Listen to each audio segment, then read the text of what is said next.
Essa história de hoje aconteceu no estado do Pará, em 1929. Os dois principais protagonistas foram um cearense e um caicoense.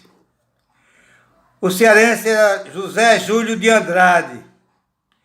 Ele nasceu em 1862 e migrou para a região do Jari, no interior do Pará, no ano de 1862. Lá ele começou a explorar a seiva da seringueira e a castanha do Pará, e com isso conseguiu ganhar bastante dinheiro. Então ele comprou uma fazenda num lugar lá chamado Prazeres, e depois casou com a filha do prefeito de Almeirim, que era a maior cidade da vizinhança. Bom, o prefeito de Almeirim, então, doou a ele uma área devoluta enorme, uma área grande. Fez a doação a Zé Júlio. Ele já tinha essa fazenda e comprou mais muitas outras, de maneira que ele se tornou um grande latifundiário. Disse que, em certa ocasião, ele foi considerado o maior latifundiário do mundo. Bom, então, com essa sua atividade, ele formou uma companhia com sede em Aramanduba também, que era uma localidade perto de Almeirim, e comprou uma frota de navios para transportar os seus produtos e os dos vizinhos do interior para Belém, e com isso ele fez uma grande fortuna, enricou, e como era natural naquele tempo, ele comprou a patente de coronel, era conhecido como Coronel Zé Júlio, e também chegou a ser senador pelo estado do Pará. Ele controlava os seus operários, os seus trabalhadores, com o mesmo rigor com que os coronéis nordestinos que ele conheceu tratavam seus escravos. Era um regime duríssimo. Muito bem. Aí, quando foi em 1926, o nosso conterrâneo, José Cesário de Medeiros de Caicó, que nasceu em 1904 e era casado com uma parenta nossa, chamada Almira de Brito. Almira era filha de Belino, irmã de Sabinão, meu avô. Então, nossa parente muito próximo. Bom, ele resolveu em 1926, depois da seca e tal, resolveu ir tentar a sorte lá pelo Amazonas. Então, conversou com o pai disse que ele podia ir e tal, ele indicou que o cunhado dele, José Calixto, que era um rapaz muito forte, acompanhasse eles para dar um certo apoio num caso de necessidade. Então, Zé Cesário saiu de Caicó com destino à Fortaleza para pegar o navio lá. Tudo certo, a viagem deu tudo ok, ele pegou o navio e lá também em Fortaleza embarcaram muitos retirantes da seca. E ele fez amizade com um deles, chamado Zé Luiz, que depois trabalhou junto com ele e ajudou na revolta que aconteceu depois. Bom, então, no meio do caminho lá entre Fortaleza e Belém, apareceu um sujeito lá muito falante, convidando eles para ir trabalhar na companhia do coronel José Júlio.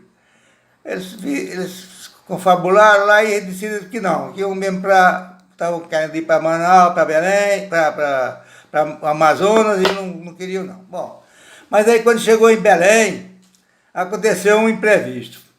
A grande maioria do pessoal que desceu do navio foi presa, inclusive Zé Cesário, sua esposa e o menino, Zé Calixto, Zé Luiz e a turma toda, uma turma grande. Quando ficou todo mundo sem saber o que é que fazia, assim, a acusação era que eles eram cangaceiros nordestinos. Eu acho que isso foi uma armação do agente, do coronel, para ver se conseguia convencer eles a ir trabalhar lá na companhia. Bom, quando foi no dia o dito, a gente chegou lá, disse, olha pessoal, se vocês forem esperar que chegue notícia da terra de vocês, dizendo que vocês não são cangaceiros, nem tem nenhum problema, vai demorar um tempo grande, vocês vão ficar presos aí muito tempo. Mas se vocês quiserem se comprometer a ir trabalhar na companhia do Coronel Zé Júlio, eu arranjo um advogado e solto vocês. Aí a pessoa ficou meio assim, então confabularam lá e resolveram aceitar. No outro dia, o advogado chegou e soltou todo mundo. Então o agente já tinha providenciado as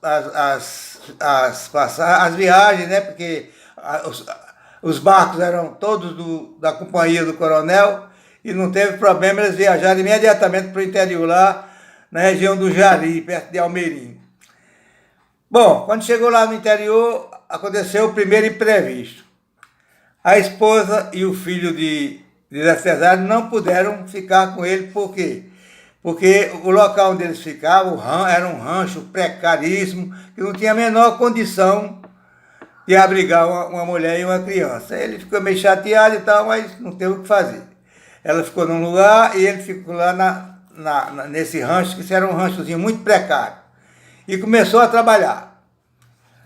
O trabalho começava ao nascer do sol e terminava ao pôr do sol. Como tinha havido uma baixa grande no preço da borracha, os capatazes exigiam uma produção maior para poder compensar essa defasagem.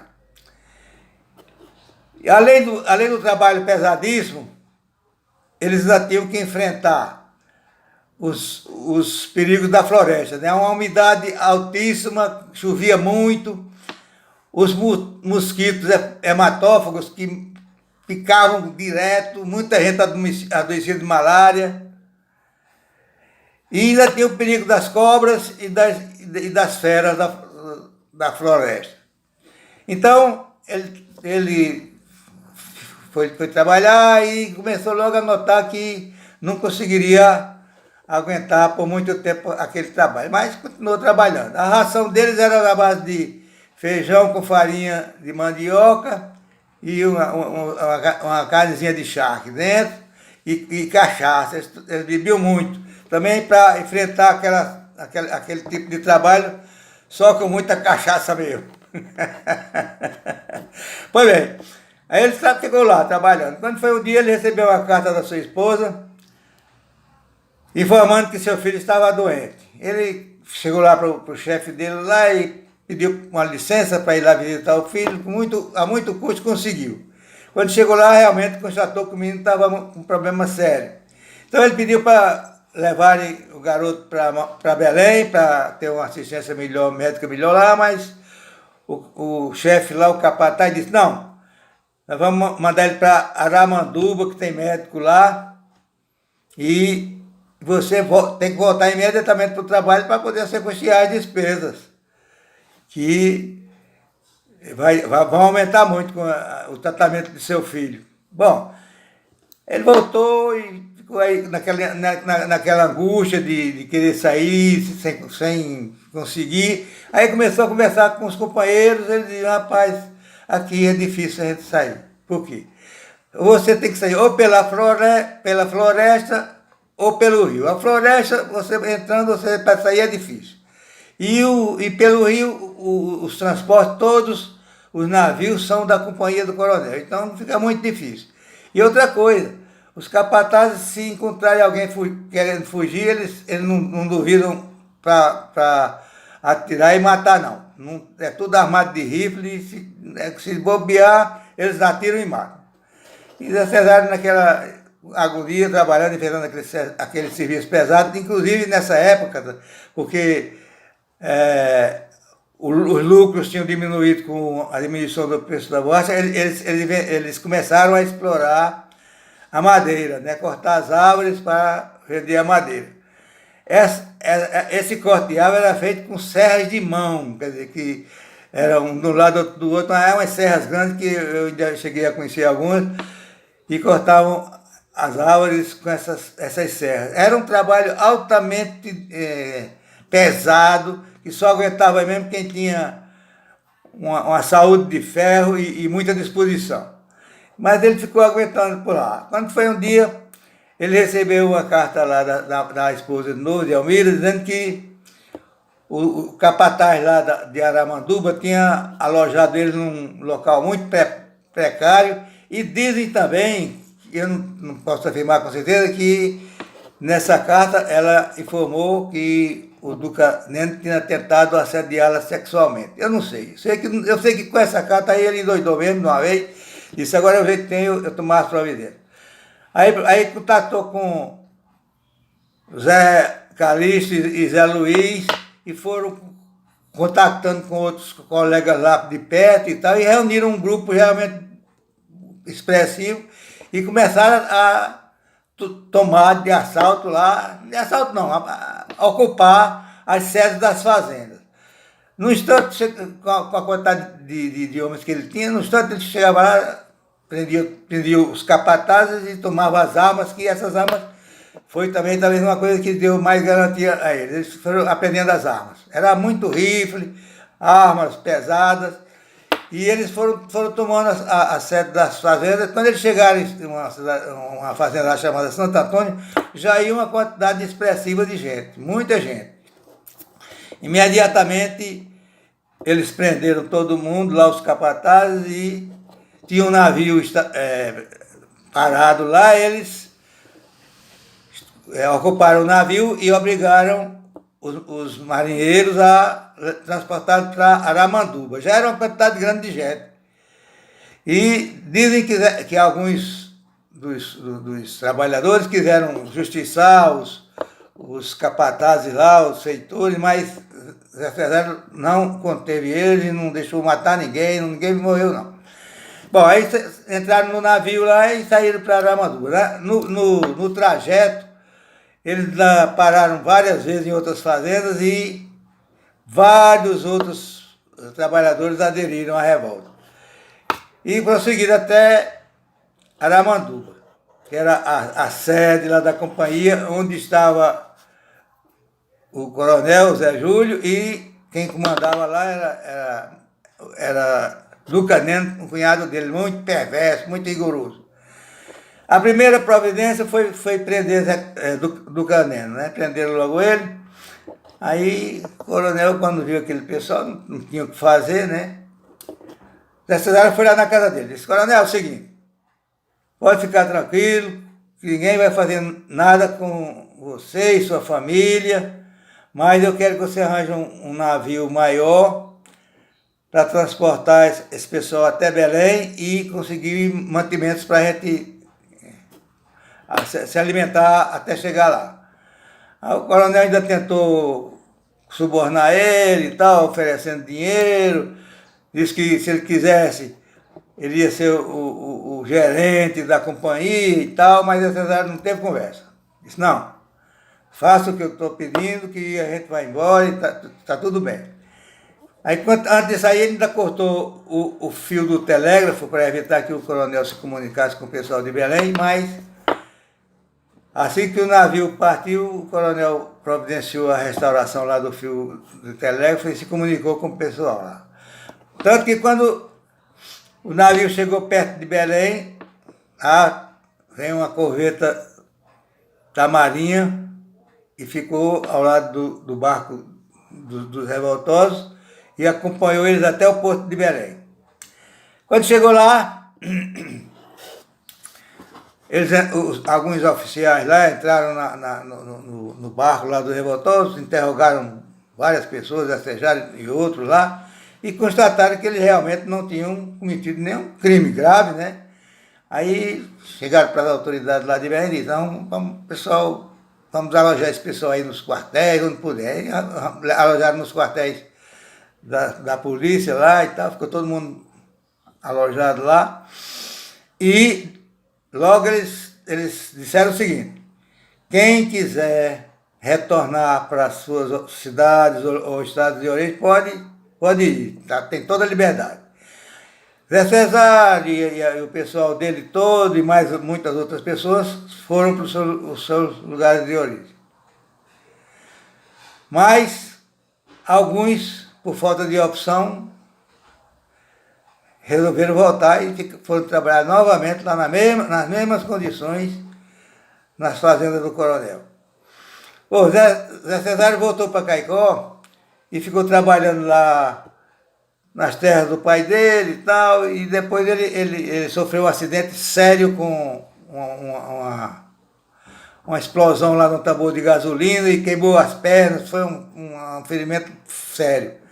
E ele ficou sem fazer nada em casa do pai, a mulher tomando conta, mas nesse período, não sei qual foi o problema, ele se separou da esposa e demorou bastante para se recuperar.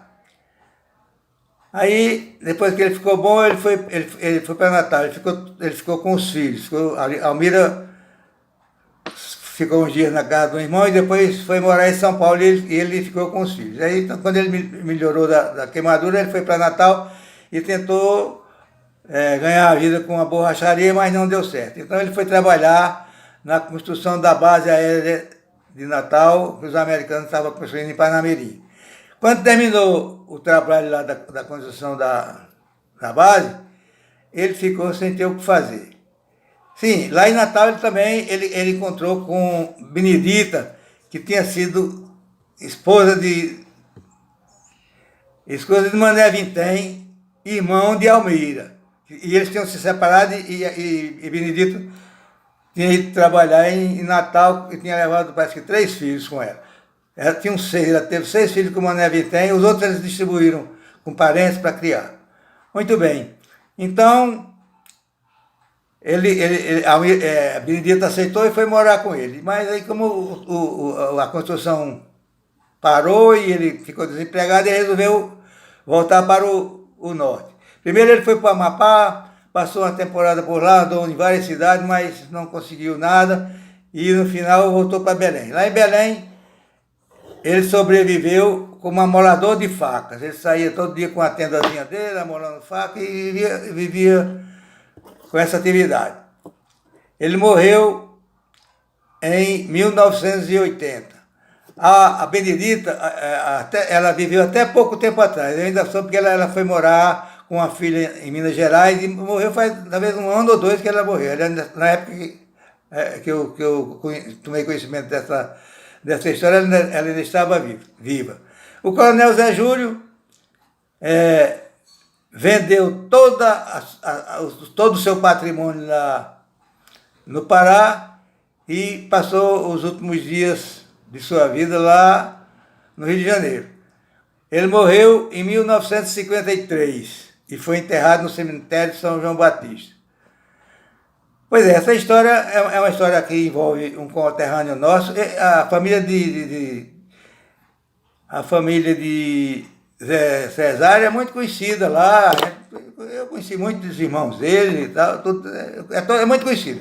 Mas pouquíssima gente, eu andei pesquisando, pouquíssima gente sabia dessa história.